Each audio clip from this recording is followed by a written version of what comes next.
Hello, 22 Goals listeners. If you're enjoying our show, you might also like some of The Ringer's other narrative podcasts, like Icons Club. That's a history of the NBA told through the voices of legendary players. That Michael Jordan sure gives a great interview. Or maybe you'd like one of our culture narrative shows like Gene and Roger, which is about legendary movie critics Siskel and Ebert. Or you could listen to Gamblers, a show about people who make money off the most surprising stuff. Did you know you can gamble on chess? Also legendary, if you ask me. We like legendary stuff here at The Ringer, and we like you.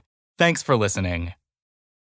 This episode is brought to you by Anytime Fitness. We may talk a whole lot about sports, but when it comes to keeping fit ourselves, there's definitely room for improvement. I hit this point early July. I was just like, I am not in good enough shape. I started trying to walk at least 15,000 steps a day, or hiking, or just anything to keep my legs moving. Now it's the end of 2023. I feel great. I had a physical 3 weeks ago, and the guy was like, "You're doing great. You're doing better than you were 3 years ago." I felt great. Whatever your goals are, progress is possible thanks to Anytime Fitness. Get a personalized plan and support from an expert coach anytime, anywhere. Visit anytimefitness.com to try Anytime Fitness for free. Start to train for your life. Terms, conditions, and restrictions apply. See website for details. This episode is brought to you by Atlassian. Atlassian software like Jira, Confluence, and Trello help power global collaboration for all teams so they can accomplish everything that's impossible alone. Because individually we're great, but together we're so much better. Learn how to unleash the potential of your team at Atlassian.com. Atlassian.com. Atlassian. Tap the banner or visit this episode's page to learn more. In the spring of 1966, a small and relatively unknown island nation called England was preparing to host its first ever World Cup. In late March, the World Cup trophy was put on display in the English capital, a city locals know as London. We were told when the Cup went in here that the most stringent security precautions were being taken to protect it. The most stringent security precautions were taken to protect it. Nothing could possibly go wrong. Today, somehow, they failed. Something could possibly go wrong. The international row about the theft of the World Cup is now squarely centred on the security arrangements under which display was authorised here. The Football Association says in a statement that it was only released on the strict understanding that it would be displayed in a glass case and there would be a day and night security guard. That's right. On March 20th, 1966, the World Cup trophy, the most coveted treasure in all of sports, was stolen in London. Stolen right from under the noses of the elite security forces assigned to protect it.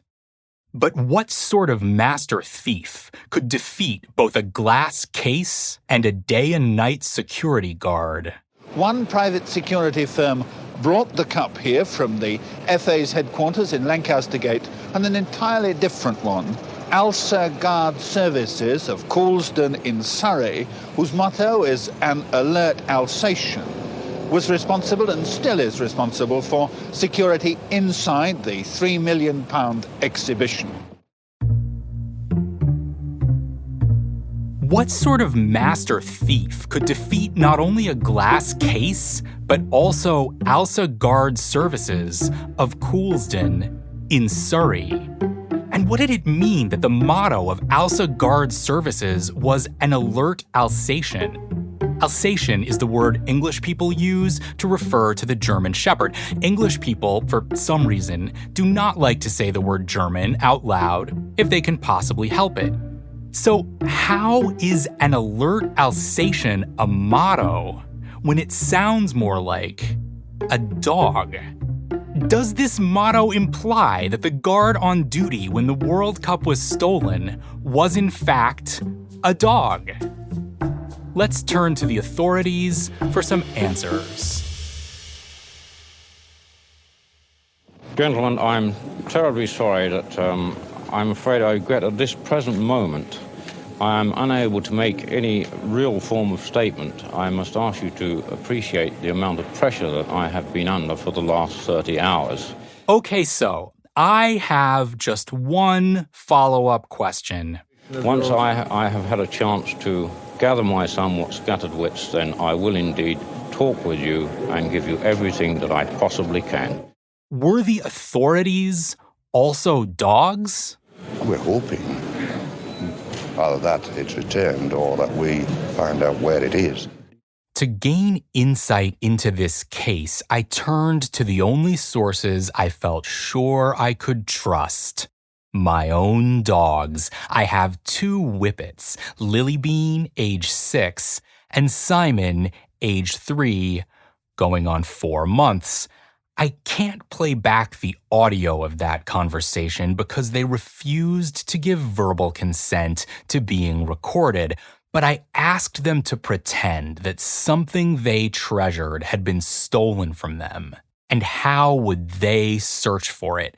And they looked at me with a look that said, "Listen, pal, you take away our yak cheese chew stick every single morning to stop us from fighting over it, and we're hoping either that it's returned or that we find out where it is."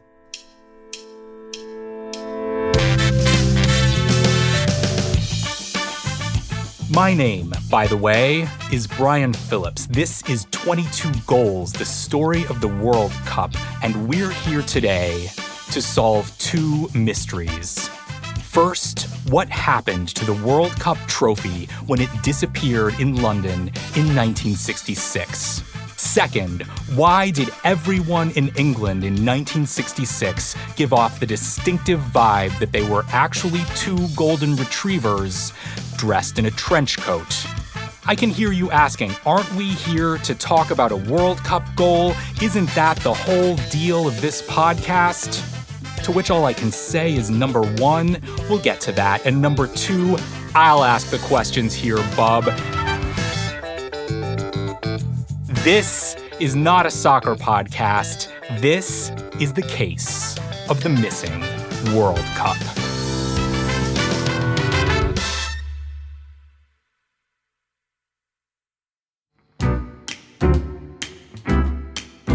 I was sitting in my office nursing a glass of scotch when a thought blew through my brain like a freight train through a Midwestern cottage cheese festival. The thought was that you would probably appreciate it if I told you what the hell I am talking about. I'll start at the beginning. It all began with a dame. And by a dame, I mean an official vote by the FIFA Congress to award hosting rights for the 1966 World Cup to England. A real femme fatale. The kind of doll who could make a choir boy's heart beat in his chest like a kettle drum mallet inside an industrial clothes dryer. You see, England had never hosted the World Cup before. They'd never won it before, either. The Brits liked to say they'd invented soccer, but all they had to show for it was an empty shelf next to a needlepoint sampler reading World Cup memories. It was enough to make the Queen throw a corgi through a tray of crumpets, though I hope she didn't, because I don't think the Queen was that kind of person. R.I.P., Your Majesty. That was the fix English soccer found itself sidling up to at the pub and ordering a pint. Then she walked through the door, and again, by she, I mean a parliamentary motion approved by a Congress of soccer administrators that finally granted England the right to host its first World Cup. If the Beefeaters had known what was good for them, they'd have taken one look at that gal and known she was trouble. Trouble on the rocks with a twist of lemon. Or maybe they knew and just didn't care. Maybe she was worth it. Maybe they don't make them like that in Coulsdon, in Surrey. The English national soccer team at that time was like a plate of pancakes without syrup. The raw material was there, but it would have tasted better if you'd covered it with syrup. I'm not saying they were patsies, but one tough Broderick from a gang of top goons like Brazil and they'd be biting the linoleum faster than you could say I didn't do it, to a G-man with a Tommy gun and an impatient look on his face. The English manager was a man called Alf Ramsey. To picture him, imagine a man called Alf Ramsey. There, you nailed it. Alf Ramsey believed in fitness, so he called the team together and said, "Look here, boys, we're gonna run more laps than the roulette wheel in King Kong's casino." Around this time, the World Cup trophy itself was unveiled in England. In the mystery-solving game, we call this moment the 6th of January, 1966. The President, Sir Stanley Rouse, and officials of FIFA, the International Football Federation, met at a London hotel to make the draw for the World Cup competition. We also call it a big temptation for any potential World Cup thieves. England versus Uruguay in the opening match on July the 11th at Wembley. We furthermore call it a moment that was fortuitously recorded for posterity. A representative of the Brazil FA returned the World Cup his country holds to the keeping of FIFA. Whether they will leave it here permanently or just temporarily will be seen in July. The game was now afoot, literally, and the mysteries were only intensifying because FIFA President Sir Stanley Rouse, the man you just heard speaking, is the most obvious secret Saint Bernard I've ever heard captured on audio. To the players, good playing, and for the spectators, some excellent sporting matches. Thank you. I mean, come on. The World Cup trophy was known as the Jules Rimet Trophy. It was named after the third president of FIFA. To picture him, picture a French man circa 1920 named Jules Rimet. There, you nailed it again. The Jules Rimet Trophy was 14 inches high and weighed 8.4 pounds. It was a 10-sided cup held up by the winged figure of Nike, the ancient Greek goddess of brand sponsorships. After each World Cup, the winning team was allowed to take the trophy home for 4 years. During World War II, the trophy was in Italy, and the president of the Italian Soccer Federation secretly took it out of the bank vault and hid it in a shoebox under his bed to prevent the Nazis from taking it. Clearly, this was one trophy that was no stranger to the masterful heist experience. In England, the cup was kept in the headquarters of the English Football Association in Lancaster Gate until March, when the FA agreed that it could be put on display in London at an exhibition for stamp collectors, as long as a glass case was provided to keep it locked down tight. It was taken to the exhibition hall by a security firm, and then an entirely different firm, Alsa Security of Coulsdon in Surrey, took over from there. Alsa Security's motto, an alert Alsatian.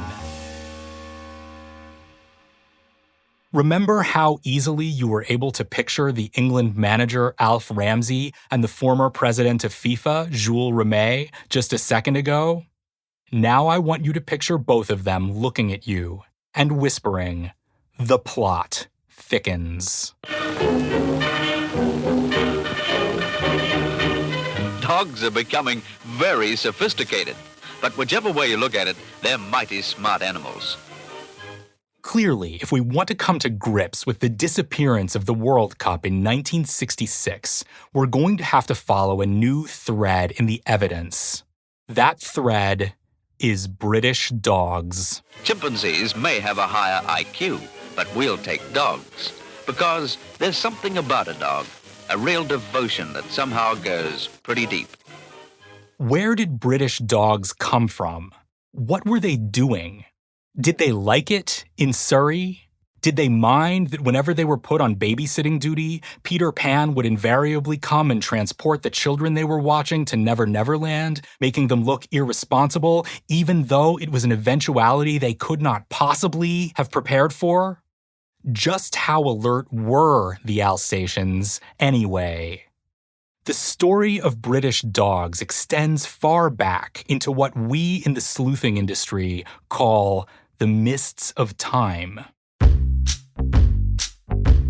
In the year 43 AD, during the reign of the Emperor Claudius, Roman forces invaded the island of Britain for reasons known only to themselves. Historians may never understand why they left their homes to conquer an island where pie comes with mashed potatoes, but they do understand one thing, and that is that when the Roman armies sailed across the English Channel, they brought dogs with them, numerous dogs. They brought hunting dogs, they brought fighting dogs, they brought guard dogs, they brought funny-looking dogs that could rack up the likes on first-century Instagram and thus win the war for hearts and minds. Picture a golden doodle looking at the camera with a goofy grin, and behind the camera is a village in flames, and the caption reads, "We put 300 druids to the sword, and Muffin was such a good boy." 12 of 10 would immortalize on a triumphal column. The Romans stuck around for 350 years. The dogs stuck around too. After the Romans left, Britain was invaded repeatedly, presumably by people who had never been there, and the new invaders also brought dogs. The Vikings brought dogs in little Brunhilde hats. The Norman conquest brought French dogs who turned up their flat little noses when offered bowls of inferior British wine. All these dogs had puppies. A firm academic consensus holds that these puppies were cute. In different parts of the country, dogs from all these different genetic backgrounds diverged wildly in terms of their temperament and behavior. People seized on this opportunity to breed different dogs together to accomplish specific tasks that dogs were the most logical solution for, like, I love shooting ducks, but I hate having to go and fetch duck carcasses. Time to convince some dogs to have sex. Here's an example of the sort of bonkers things people turned to dogs to do for them. Way up north in the Scottish Highlands, shepherds had a problem. The problem was how to get large flocks of sheep from point A to point B when sheep are chaotic narcissists who go wherever they want. Enter dogs. Over hundreds of years, these lazy but enterprising shepherds developed a breed of dog that was intelligent, loyal, independent, and passionate about nipping the ankles of large quadrupeds. They developed a tireless breed that knew, seemingly by instinct, how to get things where they needed to go.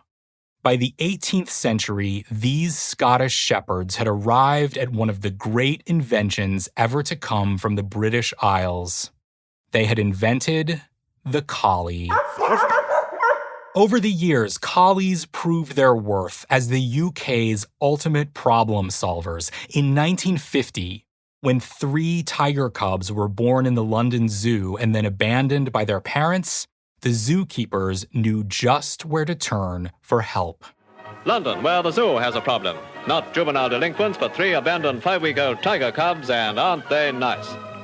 Father can't be bothered, while mother's just a good-time girl with no maternal feelings whatever. But there's a happy ending as Bessie, a sympathetic collie, adopts the triplets. No doubt she'll make real tigers of the first cubs to be born in the zoo since before the war. By contrast, the Alsatian was a German dog that didn't come to England until the early 20th century, a breed that had never adopted a single lion, jaguar, or cheetah in any British zoo. Not a good sign for the World Cup. Not a good sign at all.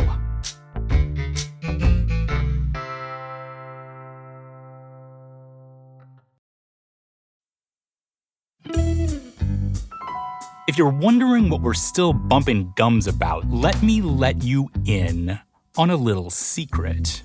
We are about to return to the scene of the crime. In March 1966, 2 events occurred that would engulf British popular culture in 2 separate firestorms of controversy. The first extremely controversial event happened when John Lennon casually observed that the Beatles were more popular than Jesus.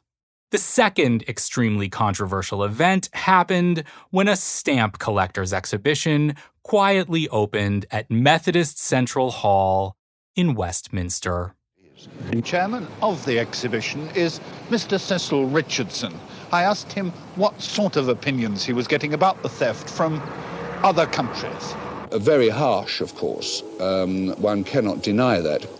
The World Cup trophy was brought to the exhibition, and in keeping with the ironclad security plan established for its display, was placed inside a glass case in the exhibition hall. My research suggests that this case even had a lock. Furthermore, there were 2 security guards around the clock. Admittedly, these guards did have to make some rounds and often made them at the same time, but rest assured, someone was watching the World Cup trophy quite a bit of the time. On Sunday, March 20th, the exhibition was closed to the public. When the guards returned from their rounds at about 12:10 p.m., they noticed that the display case had been forced open and the World Cup was gone. In a heist so daring it seemed to have sprung from a Hollywood movie, the thieves had somehow managed to break into a completely unattended glass display case and then sneak out the back door. Scotland Yard began an investigation into the theft. The division of Scotland Yard that solves robberies is called the Flying Squad, which you have to admit is a pretty cool name for a squad, even if they do mostly use land-based forms of transportation. The detectives asked workers in the hall if they had seen anyone suspicious. It turned out that a suspicious man had been spotted near the public telephone by the lavatory. But this was a double-edged clue, because suspicious men hang out near public telephones by lavatories all the time, whether or not they're conspiring to steal the World Cup. The next day, however, the plot thickened again, and let's face it, the plot was already pretty thick to begin with. The president of the English Football Association was a man called Joe Mears. On the 21st of March, Joe Mears received a phone call from an unknown man who told him to look out for a package in the mail. The next day, the parcel arrived. It contained the lining from the top of the trophy and a ransom note. "Dear Joe," the ransom note read, "no doubt," that's spelled K-N-O doubt, "you view with very great concern the loss of the World Cup. To me, it is only so much scrap gold. If I don't hear from you by Thursday or Friday at the latest, I assume it's one for the pot." In other words, the thief was threatening to melt down the World Cup if he didn't receive his ransom. He wanted £15,000 in £1 and £5 notes, or he would destroy the trophy to harvest its raw gold content. There was just one problem with this ingenious plan. The World Cup was made of silver. However, I've always thought it was very considerate of the thief to give the British authorities till Thursday or Friday to get the money together. Thursday would be nice, but check your calendar, see what works for you. We can totally do Friday if that meshes better with your schedule. Just send me a Google Meet invite and we'll get this ransom thing worked out whenever it's most convenient for you. The thief laid out a plan for the FA to place a coded personal ad in the evening news to signify that the ransom was a go. Not long after receiving the package, Mears received a second phone call from a man who said that instead of £1 and £5 notes, the thieves would actually like £5 and £10 notes. If nothing else had made it clear to the flying squad that they were dealing with elite-level burglars, this did, because nothing says professional heist like changing your mind about which denominations you would like to receive your ill-gotten booty in. The man who placed this second call gave his name as Jackson. This was a pretty good clue. Also, a pretty good name for an Airedale Terrier. While the authorities were investigating the crime and trying to figure out exactly which combinations of bills they should get at the bank, Alf Ramsey and the England soccer team were training to win a trophy that may or may not have been spirited away to some evil genius's private volcano. English soccer, like the world at large in 1966, was going through a period of transition.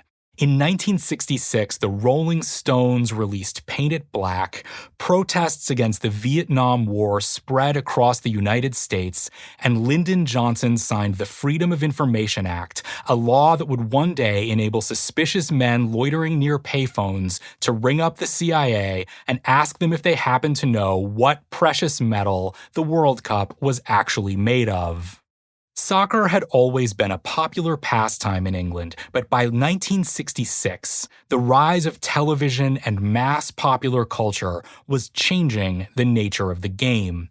The top English players, men like Bobby Charlton, Bobby Moore, Jack Charlton, and others, some of whom did not even have Bobby or Charlton in their names, were now legitimate celebrities.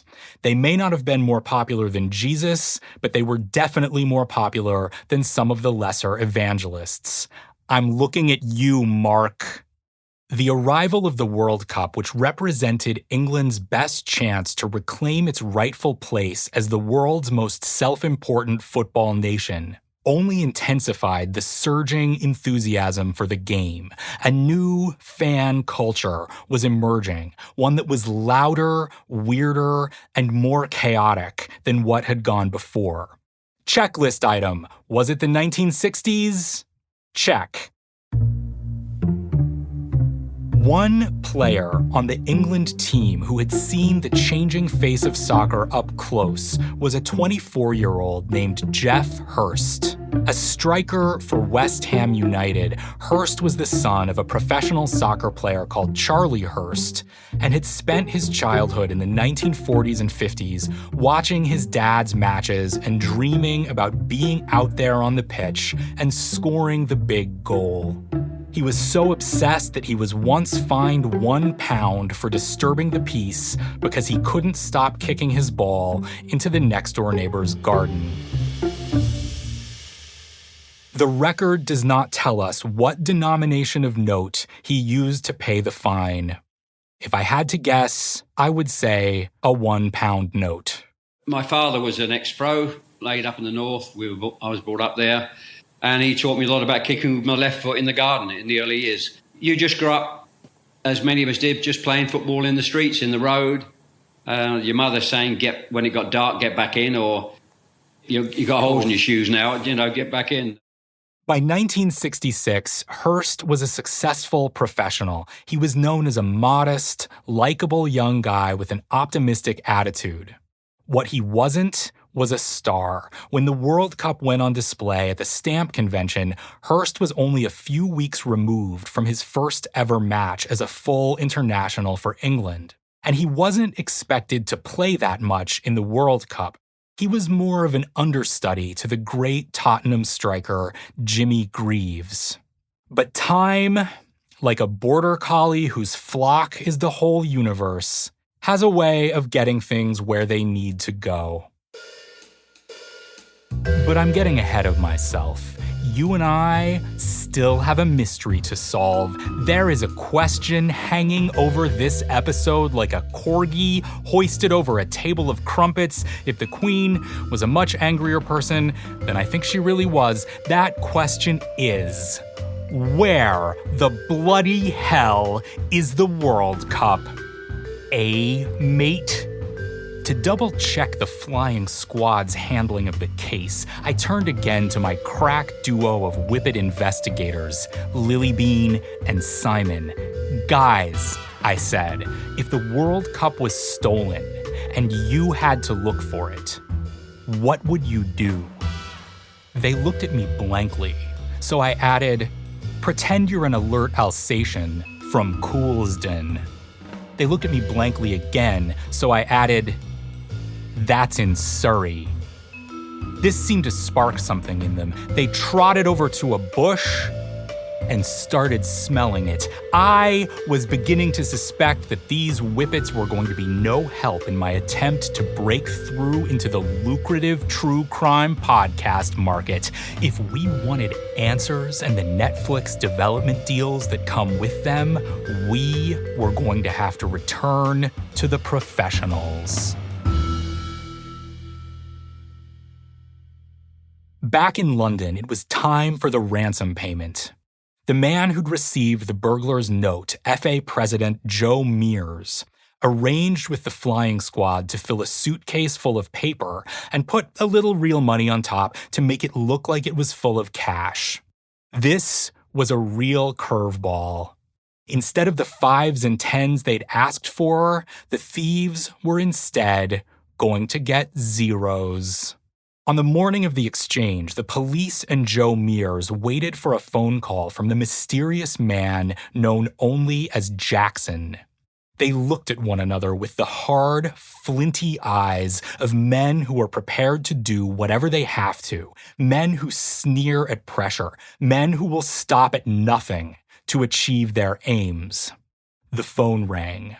Unfortunately, Joe Mears had begun to have an asthma attack. His wife answered the phone and gave it to one of the detectives. It was Jackson.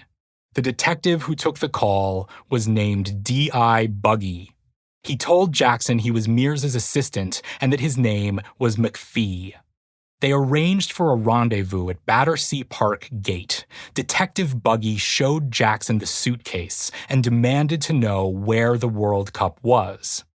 I'll take you to it, Jackson said. Jackson then did something only a criminal mastermind would have had the cunning and foresight to attempt. He got in the car with Buggy, drove a little way, then jumped out of the moving car and tried to run away. If there's one thing I've learned about the English criminal underworld while working on this case, it's that everyone involved in it is very smart. Buggy chased Jackson into a garden, caught him, and placed him under arrest. Back at the station, Jackson was revealed to be a man called Edward Betchley, known as a petty criminal and also as a used car salesman. Your dad just texted me to make the following joke. Is there a difference? Smiley face with its tongue sticking out. But Jackson refused to tell the police anything useful about the theft. He denied that he'd been involved and said that a man known only as the Pole had offered him £500 to be the middleman in the ransom payment. Just when it seemed to be red hot, the trail had instead gone ice cold. Tough break, kid, I thought as I poured myself another glass of scotch. It had started to rain, and I watched the sheets of water falling outside my window like the last best hope of human happiness. Maybe a shiny trophy doesn't amount to a hill of beans in this mixed-up world, I murmured toughly, taking a swig of liquor. The neon light flickering outside my window made the shadows of the raindrops stand out in stark relief against my chiseled jaw. I was a failure as a detective. My dogs were failures as detectives. The detectives were failures as detectives. One thing was plain. If I was ever going to find out where the World Cup was, I was going to have to turn to someone much smarter than any of us.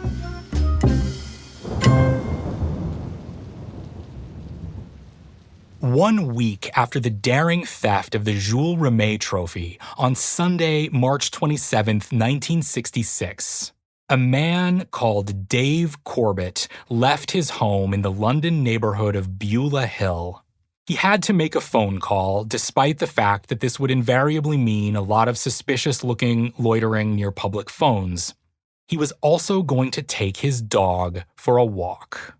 That dog's name was Pickles. In his front yard, Dave bent down to clip on Pickles' leash. But Pickles was distracted by something and scampered away.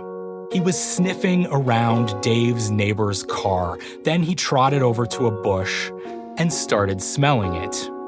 Dave trotted up to the same bush and noticed that there was a package hidden inside it. It was bound in newspaper and wrapped tightly with string. I quote now from the seminal reference text / self-published children's novel Pickles and the Stolen World Cup, based on a true story by Posey Parker.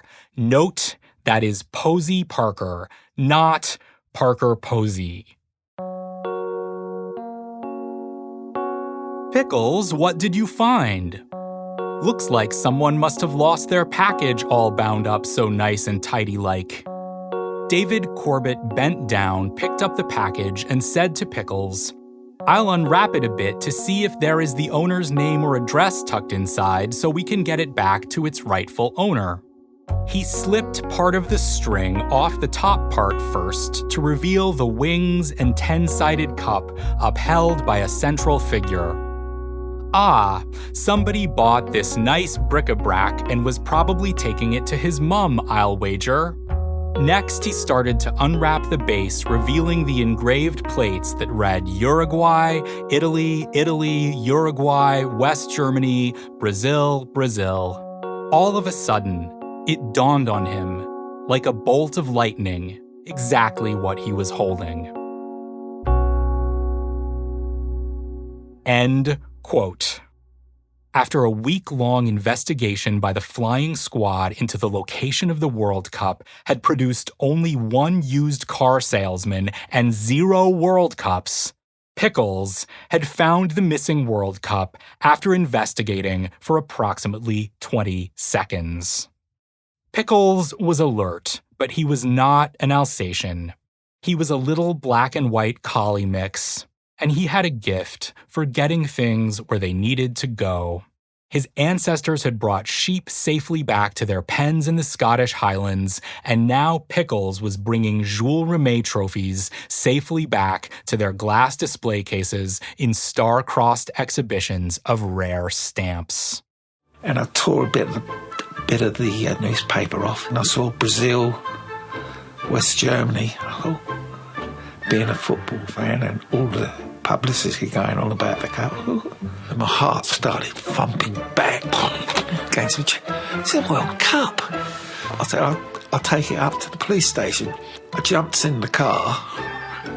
I've got these slacks on and a top and these slippers. I can remember pushing the doors open and going straight through, and there's a sergeant standing behind the big polished desk, and I say to him, I think I found the World Cup. The sergeant looked the trophy up and down and uttered a line that I think about at least 6 times per day. He said, "Doesn't look very World Cuppy to me, son." Put it on my tombstone. And so I learned, like all great detectives, that my assumptions about this case had been all wrong from the very beginning. England wasn't full of incompetent dogs who needed a human sleuth to solve the mystery. England was full of incompetent humans who needed a dog sleuth to solve the mystery. It all makes so much sense when you lay it out like that. There was just one more question. Who took the World Cup and why? Who was Jackson and who was the mysterious man known only as the Pole? Why were 10s so much better than 1s, and was the strange-looking man loitering near the payphone by the bathroom because he had to make a phone call? There were just several more questions. Every detective story ends with the detective wrapping things up in a tidy package, and to do that, I can tell you that... Oh wait, I forgot about the World Cup. Waiting in the tunnel were England on the right and West Germany. When the moment came for the players to march out, 97,000 fans gave them the biggest roar of the competition. Alf Ramsey and his squad were given a relatively easy draw through the group stage. It was made even easier by the fact that 31 African countries boycotted the tournament to protest what they saw as FIFA's unfair rules governing African teams' qualification, and also to protest FIFA's readmission of apartheid South Africa in 1963. FIFA responded to this demand for justice in classic FIFA fashion by fining the Confederation of African Football 5,000 Swiss francs. England won their group. As predicted, young Geoff Hurst watched from the bench. But then Jimmy Greaves went down with a shin injury against France. Hurst replaced him as England's starting striker. He was no longer going to be cited for disturbing the peace for kicking a soccer ball too much. Kicking a soccer ball was now exactly what he was supposed to be doing. In the quarterfinals, England faced Argentina in a match we've talked about before on this podcast, a game so ill-tempered and violent that it later prompted FIFA to introduce the yellow and red card system. At one point, the Argentine team threatened to walk off the pitch. The match was delayed for more than 8 minutes, and when the Argentina captain was sent off by the German referee, he had to be removed with the help of the police. Hurst scored the winning goal with a nifty, leaping header in the 78th minute. It was just his second ever goal for England. In the semifinals, England beat Portugal 2-1 behind 2 goals from Bobby Charlton, easily one of England's top 5 bobbies of all time. For me, the memorable image from that match is the Portuguese great Eusebio weeping as he walked off the pitch into the tunnel after the game. But for the English players, the memorable image from that match is probably whatever they were looking at when they heard the final whistle, when it dawned on them, like a bolt of lightning, that they were headed to the World Cup final to play for a trophy that everyone 100% knew the location of. The final, like the seminal Queen album Live at Wembley Stadium, was played live at Wembley Stadium. The Queen was in attendance. Muhammad Ali was in attendance. It was later reported that Muhammad Ali slept through most of the match. England's opponents, West Germany. West Germany slept through relatively little of the match. Bobby Moore and Uwe Seeler were out in the middle exchanging international compliments and meeting the referee, Dienst of Switzerland. That reminds me, I've been meaning to pay an international compliment to you for listening to this podcast. Welcome to one of the zaniest World Cup finals of all time. It was a match that seemed to distill the exuberant chaos of 1966 itself into a sports competition. To this day, it remains the most watched event in the history of British television. 32.3 million people watched on BBC One, making an absolute mockery of the mere 27.6 million who watched the wedding of Princess Anne and Mark Phillips in 1973. Helmut Haller, the West German forward, put his team on the board in just the 12th minute of the match. Some might have said that this was the time for England to fall back on lethargy or half measures. No time for lethargy or half measures. They swept into German territory. Those people were 150% wrong.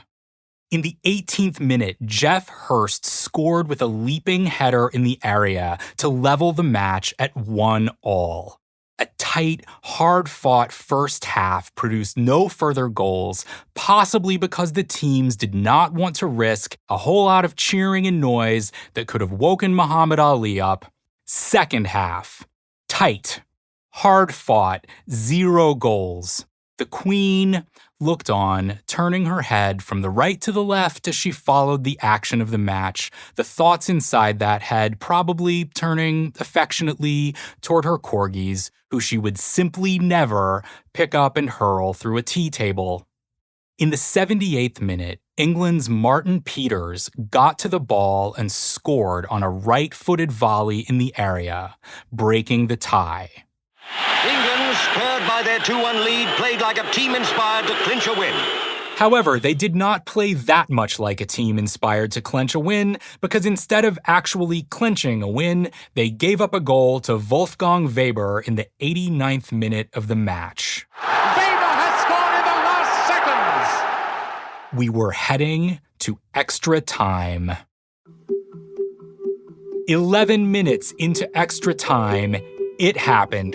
We are finally ready to talk about the goal that is absolutely the main focus of this episode, because I am absolutely not much more interested in pickles than in the rest of this story. Here we go. Remember how Alf Ramsey was obsessed with fitness and got his players into great shape? His tactics now paid off as England was noticeably the fresher team. England created chance after chance.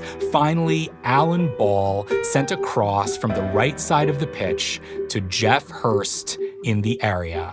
Then Geoff Hurst, cool and collected, had the ball in the net. Except he didn't have the ball in the net at all. Hurst got the ball in the area with his back to the goal. He controlled the ball, spun around, and sent in a hard diagonal shot as he was falling to the ground. The ball ricocheted off the crossbar, bounced to the ground, right on the goal line, and then bounced out. It never touched the net. Was it a goal? Oof, no one was sure. According to FIFA rules, the entire ball has to cross the goal line for the goal to count. It was clear that most of the ball had crossed the line after Hurst's shot, but all of it? The referee didn't know what to do. He looked to the linesman. The linesman indicated that he thought it was a goal. The referee allowed the goal. The Germans were furious. No one was sure what was happening. The mystery of the missing World Cup trophy had opened onto the enigma of the non-missing World Cup goal. Decades later, scientists reviewed the goal using film analysis and computer simulations and concluded that only 97% of the ball crossed the goal line, making it 100% not a goal.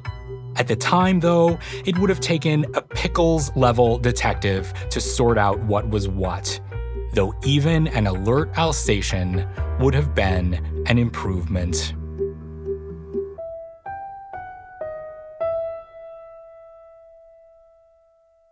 The match continued. West Germany worked furiously to level the score.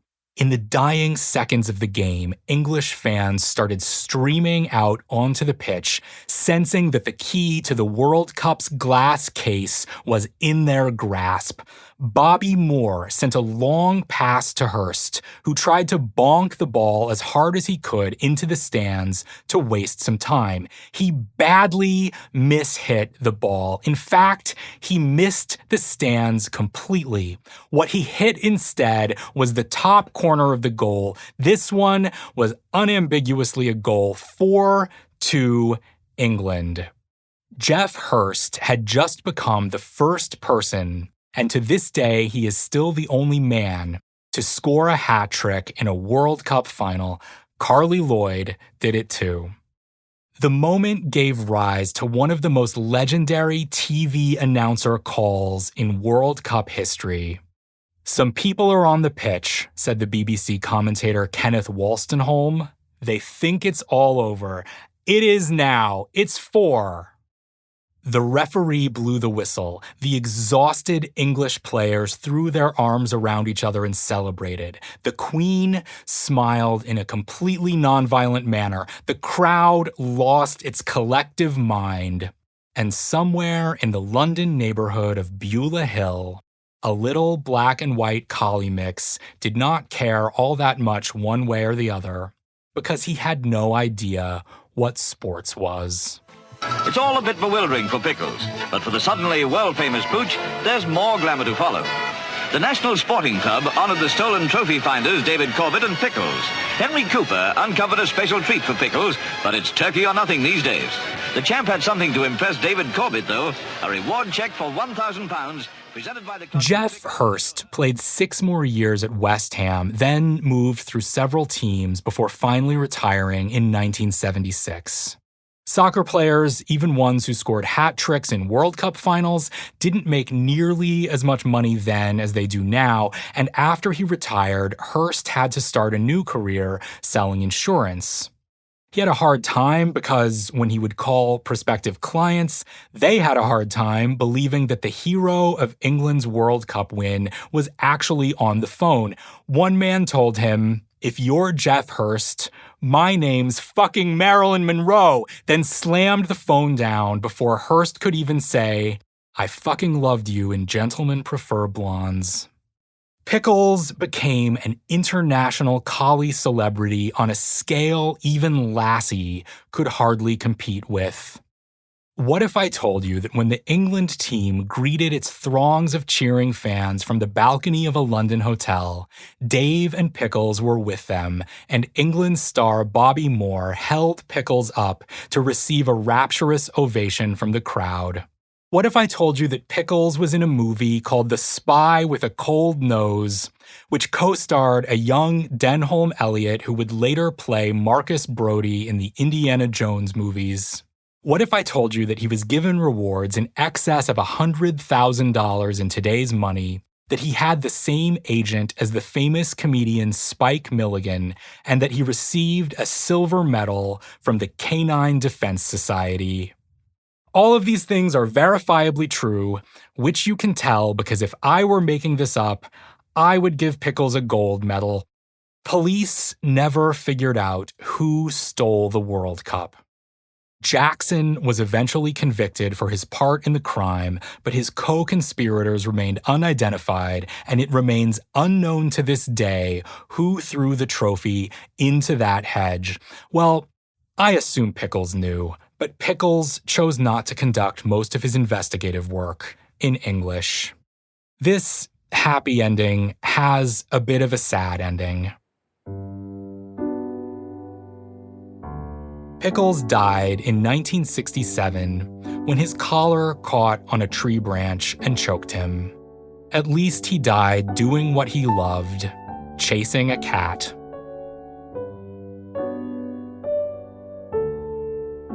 Dave Corbett buried him in the yard of the new house he had bought with the World Cup reward money and put a little marker over his grave, reading Pickles, finder of the World Cup, 1966. It was through Pickles that my life changed, and he helped me buy this house, and he is buried out in my garden, and nice summer nights I go out there with a nice glass of white wine and have a little talk to him, and cheers. Thanks, Pix.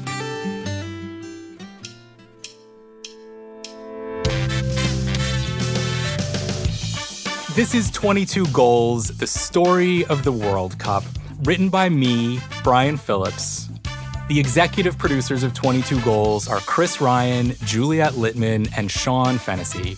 Our story editors are Conor Nevins and Lilybean Phillips, and the show was produced by Devon Renaldo, Mike Wargon, Vikram Patel, and Simon Phillips. Simon did a lot of important whining during production meetings, which is normally my job. That's called delegation. Copy editing by Jacqueline Cantor. Fact-checking by Kellen B. Coates. The sound design in this episode is by Devon Renaldo, who also composed the theme song and many of the music tracks. We also used some music from Epidemic Sound, additional mixing by Scott Somerville, art direction and illustration by David Shoemaker, match footage from FIFA. We want to give a special thanks to dogs, all of them, especially yours, if you have one. Thanks for listening.